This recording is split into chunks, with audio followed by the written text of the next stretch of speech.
E nós vamos chamar aqui a Cristina para fazer a prece inicial. Boa tarde a todos. Que a paz do Mestre Jesus possa, neste momento, envolver a todos nós. Vamos assim fechando os nossos olhos físicos e agradecer ao nosso Pai Maior por mais uma oportunidade de estarmos aqui nesta noite. Vamos envolver também o nosso companheiro Paulo, que vai fazer um bate-papo com todos nós nesta noite. E assim, Pai, agradecemos por tudo que tem nos dado. Obrigado, equipe espiritual, o mentor desta casa, que nos dá toda a sustentação necessária para estarmos aqui, todos nós, com muita segurança. Que assim seja. Vamos convidar o Paulo agora. Obrigado, Cristina. Boa noite a todos. Deixa eu colocar aqui o microfone na lapela, né? Que é o microfonezinho de lapela. Vamos agradecendo a todos que estão aí do outro lado, o pessoal da internet. Vamos pedindo a Deus que possa orientar todos, que possa auxiliar a casa de todos nós, né? Daqueles que vão assistir, vão poder ver essa live. Convido aqueles que tiverem perguntas a fazer, pode deixar na internet, para que a gente possa, talvez não consigamos responder hoje, mas vamos respondendo no intermédio do dia, amanhã, tá? Pode deixar as perguntas aí. Hoje eu vim com um tema um pouco diferenciado, né? Que é entre o espírito e a alma. Aí a gente ouve muito falar espírito e alma, né? E a gente não sabe bem o que é o espírito, nem o que é a alma. E aí esse tema é interessante porque ele começa a moldar, né, para quem inicia o espiritismo, entender o que é um e o que é outro, né? Então vamos lá. Inicialmente cabe aqui argumentar que a escolha do tema dessa noite, né, é porque muitas pessoas, é aquilo que eu estava falando, não sabe diferenciar entre espírita e entre espiritualista, né? Tem algumas palavras que a gente colocam, né, são denominações que as religiões vão colocando, né, e aí aí acaba sendo usado no dia a dia. Então, só para distinguir de forma bem singela, bem simples, existe o espírita e existe o espiritualista. Quando a gente fala em espírita e espiritualista, são todas aquelas pessoas que acreditam em reencarnação, né? O espiritualista são todas aquelas pessoas de todas as religiões que falam assim, existe a reencarnação. Eu preciso morrer para que eu possa voltar, para que eu possa continuar a minha jornada, né? Esses são os espiritualistas, né? E aí no meio desse espiritualista tem o budismo, tem o candomblé, tem a umbanda, tem o espiritismo, né? E muitas outras religiões que pensam dessa forma, que é necessário haver a reencarnação. E o espírita quem que são então? Peraí, você falou que espiritualista é quem acredita em reencarnação, então o que é o espírita? O espírita são aquelas pessoas que seguem o Allan Kardec. Allan Kardec foi um cientista, né? Ele não era dado a religiões, mas ele começou a fazer vários estudos, inclusive são 5 livros que ele colocou, né? E são 5 livros ótimos, né? Que abrange muito o que é o espiritismo. Aí a gente tem aqui, igual eu estou hoje aqui com o Livro dos Espíritos, né? Tem o Evangelho, que normalmente a gente faz no lar. O que o Evangelho trata? Ele pega a Bíblia e ele vai falando de passagens da Bíblia e ele vai mostrando, né, moldando. Aí tem o Livro dos Espíritos, que mostra o que é o espírito, né? Tem o Livro dos Médiuns, né, para aquelas pessoas que querem trabalhar nas casas espíritas. Então o espiritismo é isso, o espírita é isso, é aquela pessoa que segue o que Allan Kardec acabou colocando, né, o estudo dele. O tema espiritismo, ele foi criado pelo cientista Allan Kardec. Então os espíritas são os que acreditam, né, na doutrina, na filosofia que foi escrita por ele. Nos tempos foram criados outros nomes, lógico. Antigamente ele falava só de espírita, né? E aí só que é engraçado, né? Como o ser humano divide as coisas, né?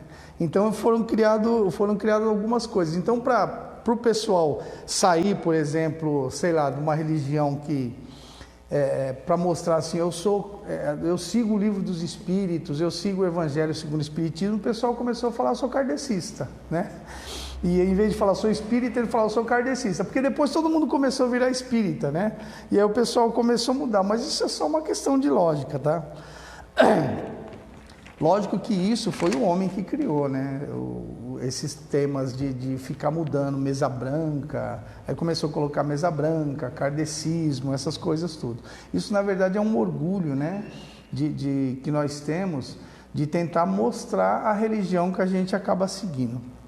Por exemplo, eu peguei alguns exemplos aqui. A gente tem dois tipos de igreja católica: a igreja católica romana e a apostólica brasileira, né? São dois tipos de igreja católica, mas tudo segue a doutrina de Jesus, né? Aí eu peguei aqui nos evangélicos também a congregação, a universal, o reino de Deus. Quer dizer, eles foram fazendo braços, né? Da mesma religião, mas com alguns braços. É o que acontece com o espiritismo. Nós somos todos espiritualistas, mas eles foram fazendo braços, né? E aí a gente ficou como espírita, os outros ficaram como umbanda, outros como candomblé e assim por diante. E é engraçado a gente voltar ao tema, né?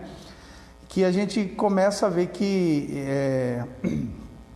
existe o espírito...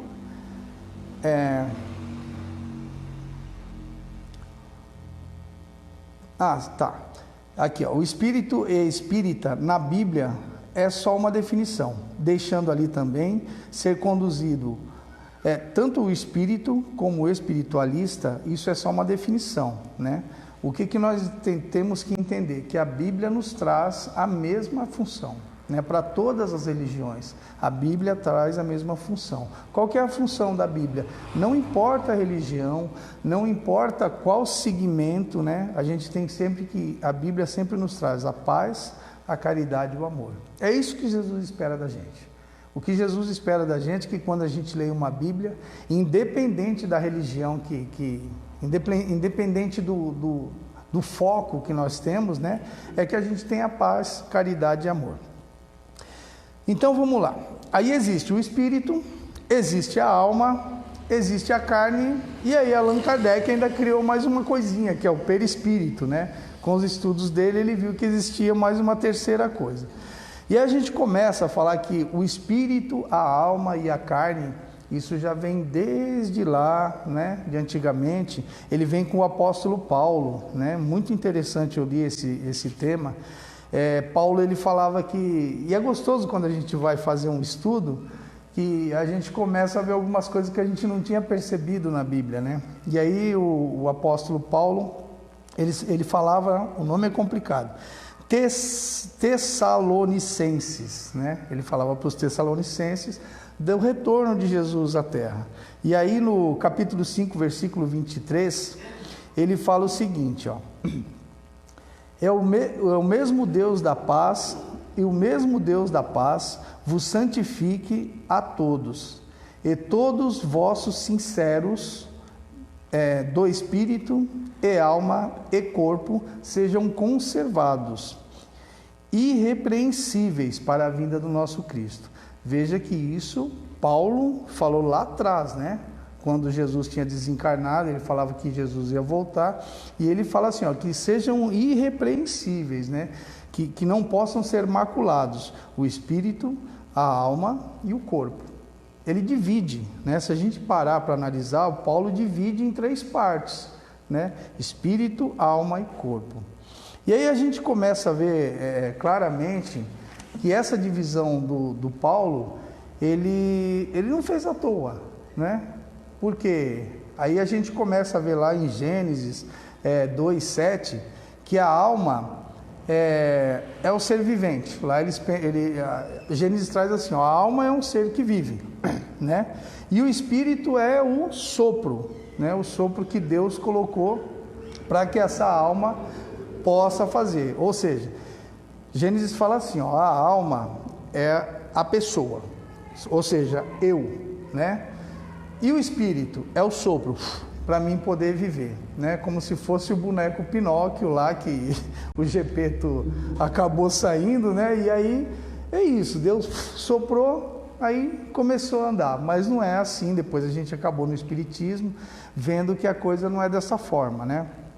Para o espiritismo, alma e espírito, eles são apenas uma coisa, só que eles subdividem. De que forma? Alma é o espírito quando está encarnado. Isso para nós espíritas, tá? A alma é o espírito quando está aqui, ou seja, eu sou uma alma, né?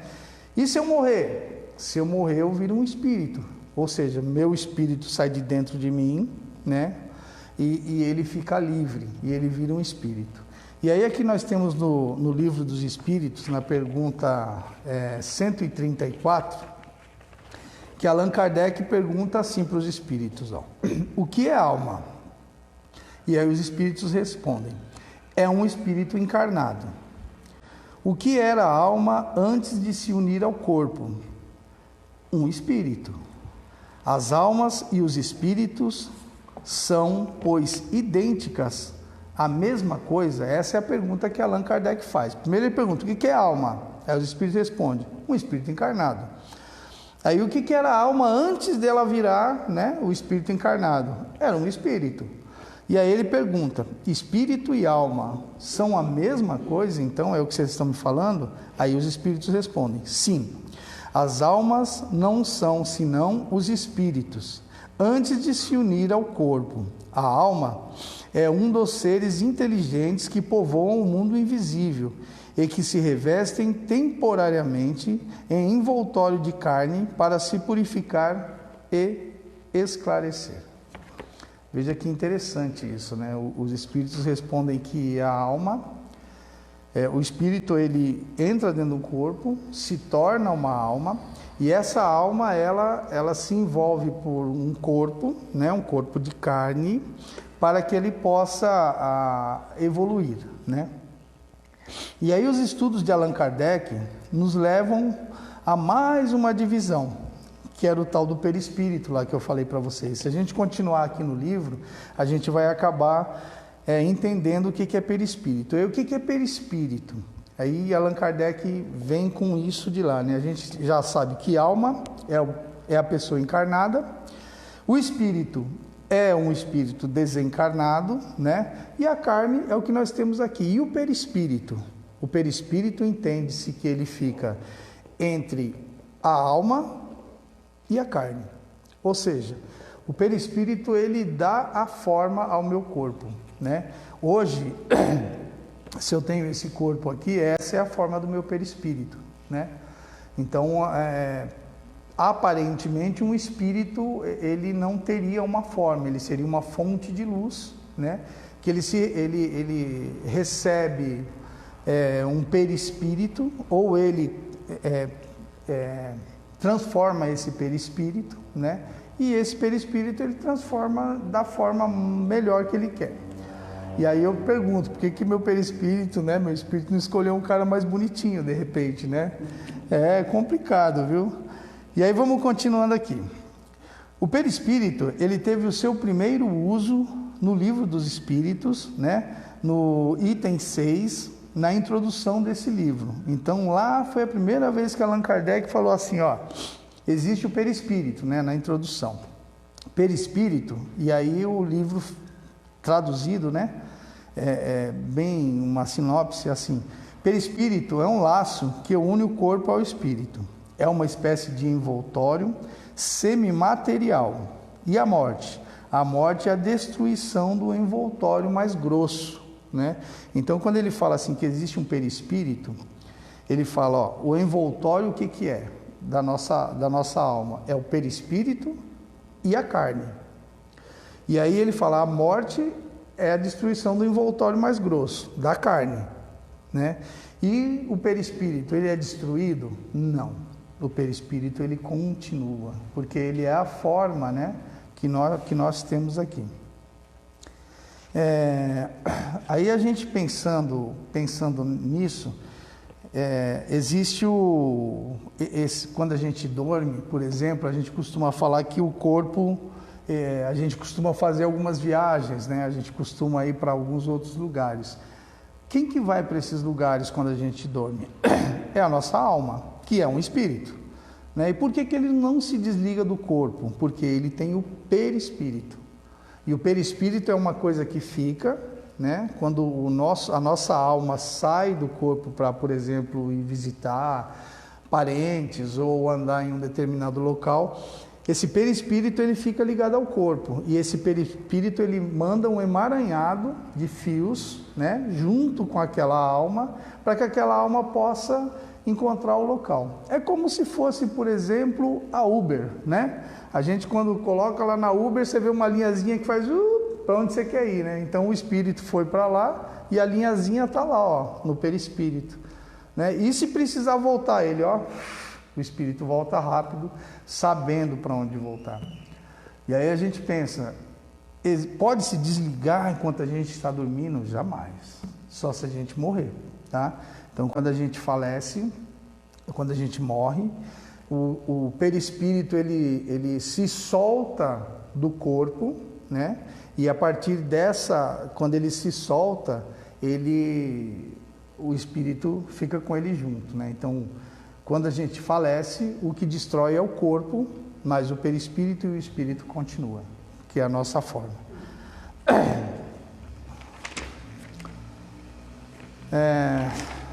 O espírito conserva o segundo, no caso de morte, né?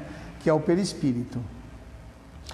O que pode acontecer de repente, e aí isso também está aqui no livro dos espíritos, é que eles falam assim, acidentalmente, pode acontecer desse perispírito ser visível. Normalmente esse perispírito é invisível. Alguns médiuns, né, como o Chico Xavier, ele, por exemplo, eu já vi algumas histórias dele que ele não sabia às vezes quem estava encarnado ou desencarnado, né? Parece até que tem uma passagem que ele vê uma pessoa e ele pergunta para uma senhora, né? Posso fazer uma pergunta? Ela, pode, mas você está encarnado ou desencarnada, né? E aí ela fala, estou encarnada, Chico, né? E aí ele não, porque ele via, aquilo para ele era tão nítido, né? Só que nós não podemos ver, né? Mas o livro aqui traz que acidentalmente nós podemos ver, né? Sem querer, né? Um dia que talvez nós tenhamos um ectoplasma melhor, ou talvez um dia que nós estejamos num lugar onde a gente tem uma visão mais aguçada, aí talvez a gente consiga ver, né? Por exemplo, meus filhos disseram que já viram, né? E assim, a gente sabe que é complicado, né? E aí ele diz que a gente pode ver e a gente pode até apalpar às vezes, mas isso é assim, acidentalmente, isso não é normal, viu, gente? E aí ele traz até como os fenômenos, né, que tem nos livros que contam, né? A gente pensando naquilo que eu falei, da alma sair do corpo, né? O nosso corpo, o espírito do nosso corpo é como se fosse uma prisão. Nosso corpo é uma prisão. E aí Deus é tão maravilhoso e tão perfeito que ele fala assim, olha, vocês estão dentro de uma prisão, de uma gaiola. Isso aqui é uma gaiola para o meu espírito, né? E aí ele fala, poxa, eu quero ser liberto. Às vezes a nossa tristeza, ela vem da vontade da gente sair, né? Da vontade da gente ver outras pessoas, alguém que desencarnou. E às vezes a nossa tristeza vem por isso. Eu vi a palestra do Reinaldo da semana passada, muito interessante da gente falar que não existe infelicidade, não existe o contrário de felicidade, né? De tristeza, né? E aí a gente fala assim, se a gente pensar bem, a gente preso 24 horas dentro de um troço desse aqui, né? Imagina quem está lá na cadeia, né? Que fica preso 2 vezes, né? Mas aí a gente pensa, ser preso dentro disso aqui, e aí Deus é tão maravilhoso que Ele criou esse sistema. Qual que é o sistema que Ele criou? Ele deixa, quando a gente dorme, o perispírito ele fica, né? E o espírito, a alma, no caso, ela pode ir para alguns lugares. Porque acho que se a gente ficasse todo o tempo dentro do corpo, acho que a gente talvez não aguentasse, né? E aí a gente tem aqui, ó, a pergunta 160, que é quando a gente pensa assim, que se a gente, quando morrer, né, a gente pode ver as pessoas desencarnadas. É interessante, né? Porque até então nós éramos alma, né? Até então nós somos almas. Aí de repente eu morri. Quando eu morri, eu virei espírito, né? Mas aí a pergunta, aí vem a gente, será que a gente vai ver quem está lá do outro lado, as pessoas que nos ajudaram, né? E aí a gente vem na pergunta 160 do Livro dos Espíritos aqui. E essa pergunta 160 fala assim, ó: o espírito, aí Allan Kardec perguntando para os espíritos, o espírito reencontra imediatamente aqueles que ele conheceu sobre a terra e que morreram antes deles? Aí os espíritos respondem, sim, segundo a afeição que lhes tinha e que tinham por ele. Frequentemente eles vêm receber em sua volta aos mundos do espiritismo. A ajuda a libertá-lo das faixas e da matéria. Reencontra também muitos que haviam perdido a vista em sua permanência sobre a terra. Vê aqueles que estão na erraticidade, aqueles que estão encarnados e os que vai visitar. Olha que pergunta e olha que tamanho de resposta. Ele pergunta, a gente quando morrer, a gente vai ver imediatamente? E aí os espíritos respondem sim, segundo a afeição. Então, se a gente é uma pessoa bem ruim, quando a gente morrer, a gente vai ver imediatamente aqueles espíritos ruins, né? Que trafegavam junto com a gente. Se a gente for uma pessoa bondosa, a gente vai ver espíritos bondosos, né? Na palestra há 15 dias atrás, no texto que eu falei, muitas pessoas antes de desencarnar, elas acabam vendo os parentes, né? Os parentes, amigos que já desencarnaram, e pela resposta aqui dos espíritos, esses parentes eles vêm para quê? Para tirar esses laços. Lembra que eu falei que a alma está cheio de laço junto com o corpo? Então assim, precisa tirar esses laços aqui. Então retirando esses laços é que o espírito ele vai estar livre do corpo. E quem faz isso? Alguns irmãos, né? Tomara que quando eu tiver na minha desencarnação, alguns irmãos bons venham, né? Bons. Eu vou deixar bem gravado aqui, bons, né? Para que eles venham tentar desincumbir, tirar esse laço de mim, né? Tirar essas... para que eu possa seguir, né? Essas camadas de massa, para que eu possa seguir junto com eles. E aí eu tenho uma história, como eu sempre faço, né? Tá quase acabando o horário, mas é uma historinha curtinha, não é demorada. E assim, a história é assim, um espírito no umbral. É uma história interessante, do Hugo Lap. Esse escritor, ele escreve bastante história espírita, né? Eu li algumas já deles, e é bem interessante algumas histórias que ele escreve. E aí ele conta uma história assim, que é um espírita no umbral. Quem que é espírita mesmo? Quem acredita em Allan Kardec, né? Quem segue a doutrina espírita. E aí ele fala, um espírita no umbral. Aí ele conta, um homem de 55 anos, espírita, morreu de repente num acidente. E quando ele se sentiu de novo, né, que ele tinha morrido, ele sabia que tinha morrido, ele era espírita, ele conhecia. Então, quando ele desencarnou naquele acidente, ele imediatamente se viu num local muito escuro, um local cheio de lama. Ele falou, nossa, que lugar é esse, né? Está parecendo um umbral aqui, né? Umbral é um local onde nós espíritas acreditamos que quem faz muita coisa errada aqui na Terra, ou quem não é dado à prática da caridade, né? Acaba indo para esse local. Então ele falou assim, nossa, parece um umbral, né? E aí, quando ele se pôs, que ele pôde entender mais ou menos onde ele estava, vieram 3 elementos perto dele, todos eles de capu, né? Todos eles não dava para ver o rosto. E ele olhou aqueles 3 elementos e ele falou, bom, eu sou espírita, tive a vida inteira de espírita e hoje eu estou aqui no umbral para fazer algum trabalho, né? Já vim, já vou arrepiar no meu trabalho. E aí, quando ele chegou, esses três espíritos olharam para ele, né? E ele falou: que lugar é esse? Aí os espíritos falaram: isso é o que vocês chamam lá de umbral. Vocês que são espíritas conhecem isso por umbral.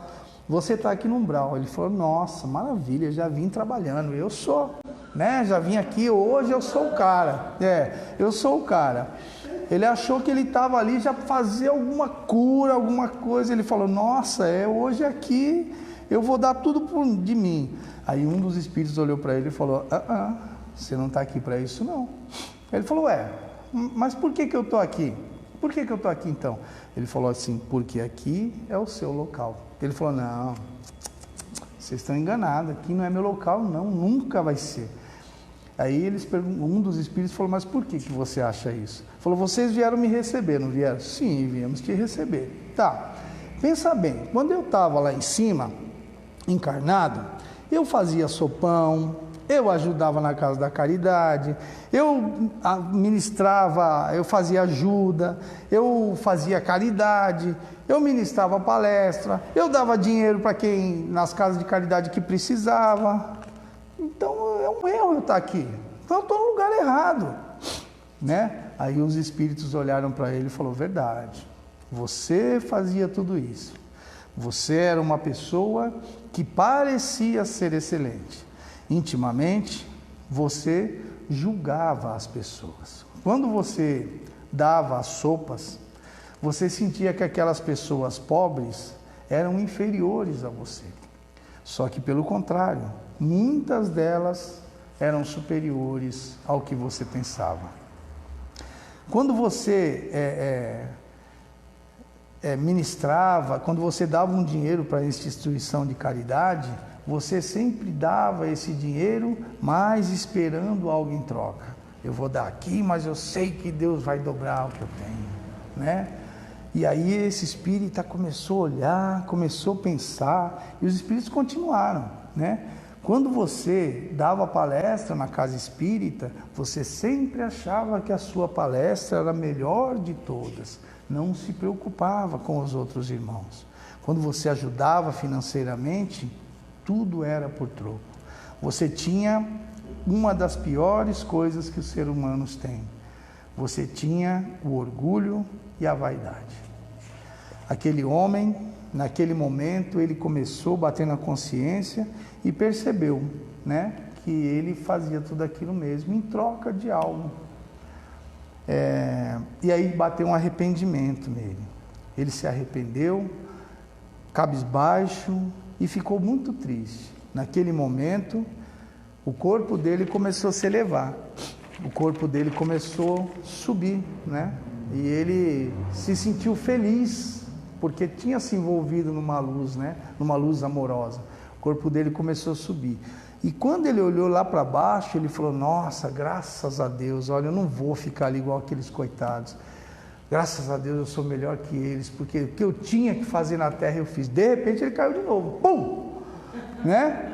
E aí os espíritos chegaram perto dele de novo. Falou: você sabe por que você caiu? Aí ele falou assim: mas eu estava tudo certo, já tinha sentido a dó de mim. Aí os espíritos falaram: não, quando você começou a subir, você olhou para baixo e se achou melhor ainda do que aqueles que tinham. O orgulho voltou a bater em você. E esse homem, ele começou a ficar triste. Ele falou: puxa vida, né? Aí ele falou assim: puxa vida, eu errei novamente. E aí os espíritos falaram para ele: olha, a quem muito foi dado, muito será exigido. A quem muito foi confiado, muito mais será pedido. Ou seja, isso é Lucas 12:48, 12:4-8. Se a gente parar para pensar, quem conhece a Bíblia, né, e isso é de todas as religiões, quem conhece a Bíblia tem um conhecimento espiritual bem maior do que as pessoas que às vezes não conhecem. Então, Deus te deu a condição de você conhecer. Então, Ele vai te exigir muito, né? Ele confiou em você fazer isso. Então, Ele vai te pedir mais. E aquele orgulho, aquelas coisas que a gente faz às vezes, e todos nós fazemos, porque somos imperfeitos, a gente tem que tirar, né? E aí esse homem começou a pensar, falou, puxa vida, eu fui arrogante mesmo, eu fui orgulhoso. Nossa, eu fui a pior das pessoas, eu sou a pior das pessoas, porque tudo que eu fiz nessa vida foi sempre com a intenção de alguma coisa, né? E aí ele começou a pensar nisso, ficou triste, voltou a ficar cabisbaixo e ele nesse momento se deitou ao chão. Deitou ao chão e quando ele se deitou, ele começou a pensar em Deus, pedir perdão por tudo aquilo que ele tinha feito e de repente ele começou a se elevar. Mas ele estava numa oração tão fervorosa que ele nem percebeu, né, que ele tinha se elevado. E aí ele saiu da zona umbralina. E de repente ele sentiu que seus pés tocou alguma coisa e ele olhou, ele já não estava mais na zona umbralina. Só que um daqueles irmãos que estavam lá embaixo acompanhou ele, aqueles irmãos que estavam de capuz, né?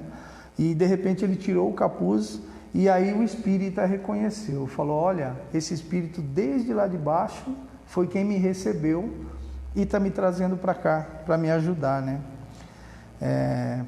Para me tirar tudo. E aí esse espírito falou para ele assim, ó, tua renúncia te salvou, foi ela que tirou da zona umbralina, e que isso sirva de experiência para todas as religiões, né? Sempre temos que fazer as coisas com a vontade, com a caridade, com amor, não esperando nada em troca, né? Muitas vezes nós damos, isso já aconteceu comigo, sou sincero em falar, nós damos um dinheiro para alguém, ou nós fazemos alguma coisa para alguém, hoje não mais, mas a gente faz, eu vou fazer isso porque daqui a pouco vai vir uma coisa boa, né? É legal a gente pensar assim às vezes, mas não pode pensar assim direto, né? Tem que chegar uma hora que isso tem que acabar, a gente tem que fazer por fazer, não interessa o que aquela pessoa vai fazer com aquilo que a gente deu. Eu vou dar uma roupa para alguém, não interessa se ela vai fazer aquela roupa virar um pano de chão. Aquela hora me deu a vontade de dar, né? Me deu a vontade de ajudar. Como eu sou ajudado, né? Por várias pessoas, por vários amigos, por Jesus, né? Jesus, quando ele ajudava as pessoas na rua, né? Quando ele curou o cego, quando ele fez o aleijado andar, ele não pediu nada em troca. Ele fez por fazer, por amor, por caridade. E é assim que nós temos que ser. É difícil, confesso para vocês. Hoje eu sei que é mais prático fazer, mas muitas vezes nós trocamos, né? O pessoal vai às vezes dar uma cesta básica e faz selfie, né? Aqui, ó, dando uma cesta básica, né? Você nem sabe se aquela pessoa quer que tire a foto dela. Às vezes aquela pessoa ela tem um orgulho próprio e aquilo machucou ela. Por que você vai machucar uma pessoa? Eu vi uma foto na internet outro dia, a pessoa dá uma cesta e a pessoa pega a cesta, mas na frente da cesta tem um gesto, né? Um gesto feio, né? Ela pega a cesta, mas faz o gesto lá, né? Então é assim, você não sabe se aquela pessoa quer tirar foto, ela precisa daquela cesta, ela aceita tirar foto por causa daquilo, mas isso não quer dizer que aquela pessoa vai ficar contente, né? Eu penso assim, às vezes a pessoa quer se promover, tem pessoas que falam, eu faço isso porque isso incentiva outras pessoas a fazer. Eu acho que não precisa ninguém ser incentivado a fazer o bem. A gente tem que ter a consciência, o bem vem quando a gente começa a ler a Bíblia, quando a gente começa a ler o Evangelho, quando a gente começa a ler os livros espíritas para aqueles que são espíritas. Então a gente começou a ler isso aqui, falou assim, olha, eu tenho que fazer o bem. A gente tem que colocar isso na cabeça da gente. Não é uma atitude da internet, né, de alguém dando uma cesta, que vai me fazer mudar, né? Às vezes né? Às vezes uma imagem que a gente vê, a gente choca, né? Um homem batendo, por exemplo, numa mulher, a gente vê na internet, isso choca, né? Sei lá, nunca faria isso, né? Nunca gostaria de ver isso na rua. Então são coisas que às vezes chocam a gente. E aí só para terminar aqui, esse texto do Hugo ainda diz o seguinte, que a Bíblia diz, né? Não deixe que a tua mão esquerda saiba não deixe que a tua mão esquerda saiba o que fez a tua mão direita. Ou seja, ele faz, o bem que você fizer para alguém, faça, mas não precisa sair, né? E isso é importante a gente citar, porque são coisas que acontecem no dia a dia, e isso só vai melhorar o quê? Nós encarnados, nossa alma, né? E quando a gente morrer, o nosso espírito, tá bom? Então essa é a palestra da noite. Espero que tenham gostado. Vamos lá. Muito bem, obrigado, Paulo. Então aqui vamos pegar o recadinho da turma aqui, né? O pessoal que está assistindo, não vou conseguir falar o nome de todos, que eu não estou conseguindo acessar aqui o nome de todo mundo, mas tem os que mandaram comentário, alguns estão aqui. A Leni Ribeiro, a Paula Jaqueline, a Rosa Souza, Ana Maria Venâncio Benjamin, Dalilo Rodrigues, quem mais aqui? Sandra Maria, Rejane Silva falou assim, muito bem explicado, gostei. A Ana Lúcia está pedindo para que a gente ore por nossas matas, porque os animaizinhos que são os nossos irmãos em evolução estão morrendo nessas queimadas. A Sandra Maria está falando aqui, gosto muito da sua palestra, boa noite, boa semana para vocês, uma semana abençoada. A Sandra Maria ela fez um comentário aqui, anterior, ela disse assim, que se nós somos médiuns, clarividentes, a gente consegue ver. Eu vejo e demora a desaparecer.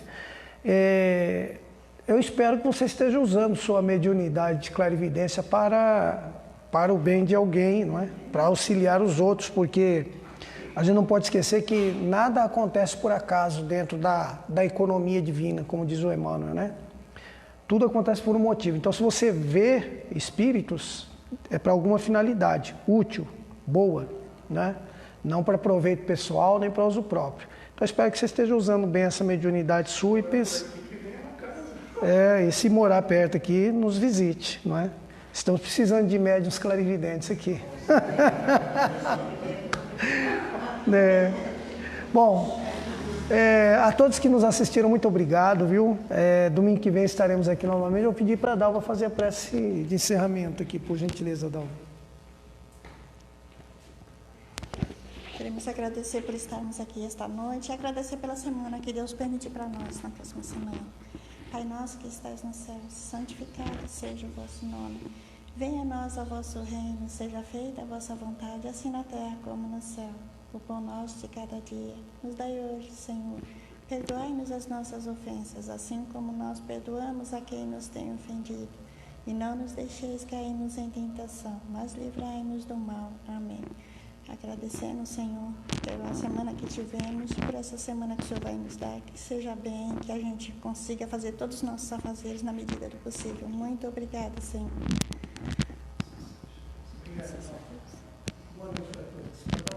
Boa noite para todos, uma boa semana.